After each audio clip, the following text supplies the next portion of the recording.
నమస్తే. మీ ఎర్రంరెడ్డి తిరుపతి రెడ్డి. అసలు పాలకుర్తి నియోజకవర్గం తొర్రూరు పట్టణం లోపల ఏం జరుగుతా ఉంది? తొర్రూరు నడిబొడ్డున వేలాది మంది పోలీసుతో ఆ పెరేడ్లేంది? ఈ భయానిక వాతావరణం సృష్టించడం ఎందుకు? ప్రజాస్వామ్యయుతంగా అక్కడ మెజార్టీ సాధించినటువంటి 16 సీట్లకు గాను 9 సీట్లు బీఆర్ఎస్ పార్టీ సాధించింది. మున్సిపల్ చైర్మన్ పొజిషన్ అనేది బీఆర్ఎస్ పార్టీకి న్యాయబద్ధంగా రావాలి. దాన్ని ఆక్రమంగా బీఆర్ఎస్ పార్టీని అడ్డుకోవడం కోసం కడియం మన కావ్య గారికి ఆల్రెడీ వరంగల్ మున్సిపల్ కార్పొరేషన్లో ఎక్స్-అఫీషియల్ మెంబర్గా ఉంది. ఆమెకి ఇక్కడ ఓటేసేట అధికారం లేదు. ఆక్రమ పద్ధతిలో ఆమెకు ఓటు హక్కు కల్పించేసి ఇవాళ ఒక అరాచకంగా అంటే ఆ యొక్క మున్సిపల్ పీఠాన్ని కాంగ్రెస్ పార్టీకి ఇవ్వడం కోసం పోలీసు వ్యవస్థను ఉపయోగించి కాంగ్రెస్ ప్రభుత్వం ఇంత దిగజారుడుతనానికి దిగజారడం ఏదైతే ఉందో ఇది ప్రజాస్వామ్యానికే ముప్పు. ఎందుకంటే ప్రజాస్వామ్యం ఈ ఓటింగ్ వ్యవస్థ ప్రజాస్వామ్యం మీద ప్రజలకు నమ్మకం కనుక సల్లగిలితే మళ్ళీ పాత రోజులు వస్తాయి. ఎక్స్ట్రీమిస్టులుగా మారేటువంటి ప్రమాదం ఉంది. అసలే అది ఉద్యమాల గడ్డ పాలకుర్తి ఏరియా.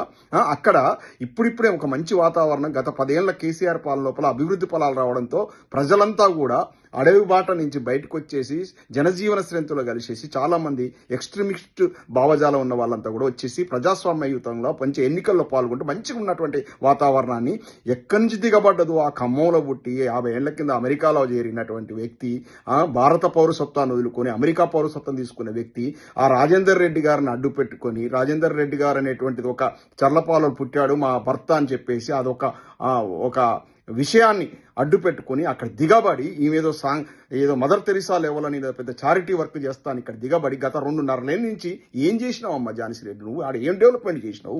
₹1 నీ జేబులకి తీసుకొచ్చి ఖర్చు పెట్టినావా? ఏదో స్కిల్ సెంటర్ అన్నావు, ఇదన్నావు, మాయమాటలు చెప్పినా మొత్తం కర్రగాల్చి వాత పెట్టిరు. గుర్తూరు చల్లపాలెం నీ సొంతూరులోనే ఓడగొట్టిరు. అయినా బుద్ధి రాలే. తొర్రూరులో ఓడగొట్టిరు, అయినా బుద్ధి రాలే. ఇంకేదో పోలీసు వ్యవస్థను పెట్టుకొని రాజ్యం చేస్తామని చూస్తాను. ఉరికిచ్చి కొడతారు.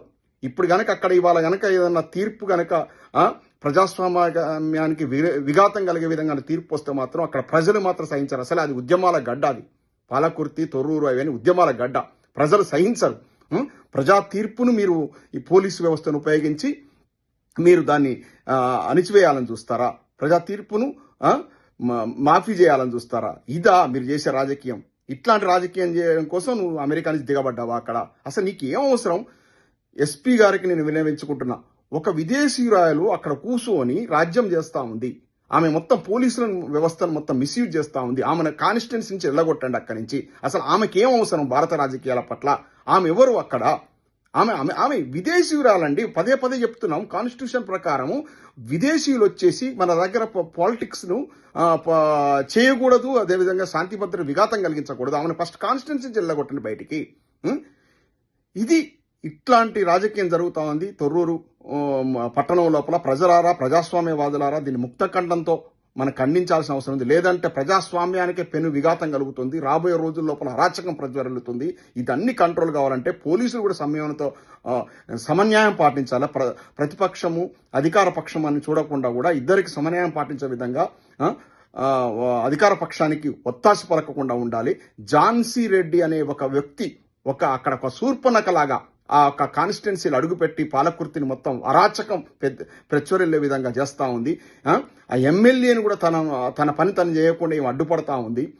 అక్కడ మొత్తం ఆగం చేసేసింది. కాన్స్టిట్యున్సీ మొత్తం ఆగం చేసేసింది. ఇక్కడ ఆ పెద్ద మనిషిని రాజేందర్ రెడ్డి పేరును వాడుకుంటూ అక్కడికి వచ్చింది. ఆ రాజేందర్ రెడ్డి ఇక్కడ అమెరికాలో ఒంటరి చేసేసి కుటుంబాన్ని మొత్తం ఆగం చేసుకున్నది. వచ్చేసి కాన్స్టిట్యున్సీ ఆగం చేస్తూ ఉంది. ప్రజలారా గమనించండి. ఇక మీ ప్రజాస్వామ్యవాదులంతా కూడా ఈరోజు ఖండించాల్సిన అవసరం ఉంది. ఈ పోలీసు వ్యవస్థ ఏంది? సామరస్యంగా వాళ్లకు నచ్చిన విధంగా కౌన్సిలర్స్ లోపలికి పంపించేసి 9 మంది ఆల్రెడీ బీఆర్ఎస్ గెలిచారు, 7 కాంగ్రెస్ గెలిచారు, 2 మెజార్టీ ఉంది. ఈమె యశస్వి రెడ్డి ఓటేసినా కూడా 8-9 అవుతుంది. బీఆర్ఎస్ పార్టీకి న్యాయంగా రావాలి. రాకుండా చేస్తే ప్రజాస్వామ్యానికి విఘాతం మాత్రం కలుగుతుంది. జరిగేటువంటి పరిణామాలన్నింటి కూడా ఝాన్సీ రెడ్డి బాధ్యత వహించాల్సి ఉంటుంది. జై తెలంగాణ.